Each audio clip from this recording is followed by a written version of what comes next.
Монгол орны говийн уудамд цаг хугацааны гүнээс өнөө хүрсэн нэгэн гайхамшиг оршдог.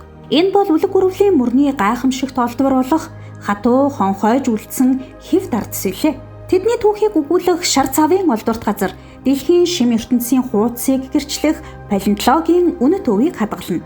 Шар цавын олдорт газарт явуулсан судалгаа шинжилгээний ажлын үр дүнд 13600 гаруй үлэг гүрвлийн мөрний хэв дардс бүхий олдвор болон зарим үлэг гүрвлийн чулуужж үлдсэн яс өндөгний хальс зэргийг олж тогтоосноор энэ бүс нутгийн палеонтологийн хосгүй өвд тооцох шалтгаан болжээ. Энэхүү олдворт газраас 5 өөр төрлийн үлэг гүрвлийн мөр олддог бөгөөд энэ дундаас Garudimimus breviipes хэмээх дунд цэргийн биетэй тэмээн хяруул маягийн үлэг гүрвлийн мөр нь зөвхөн Монгол орноос олдсон нь гайхамшигтай билээ. Энэхүү олон мянган үлэг гүрвлийн мөрт газар болон хөрш зэрэгэлдээ орших Өмнөговь аймгийн Хамбогд, Манлай, Дорноговь аймгийн Мандах, Хатан булаг зэрэг 2 аймгийн 4 сумын нутагт орших түүх, археолог, геолог, байгаль болон палеонтологийн нэг чухал судалгааны талбар болсон энэхүү бүс нутгийг ЮНЕСКО, Rio Tinto компани хамтран геологийн болон соёлын өвөөр дамжуулан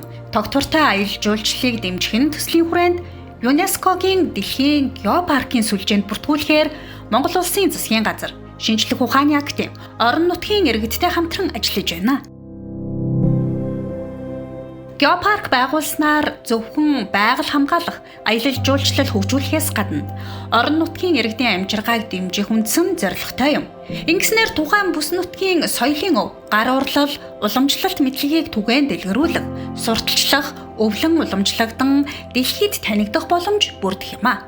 Хамбогдын массив, Дэмчигийн хийд энергийн төв, шар цавын үлэг гүрвлийн мөрт газар зэрэг онцлог 23 газрыг бүс нутгийн хэмжээнд сонгож Монгол улс анхны геопарка ЮНЕСКОд бүртгүүлэхээр ажиллаж байна. Өнөөдөр дэлхийн 50 оронд 229 геопарк сүлжээнд бүртгэлтэй байна. Тэгвэл тун удахгүй жагсаалтанд Монгол улс нэрээ бүртгүүлэхээр ажиллаж байна.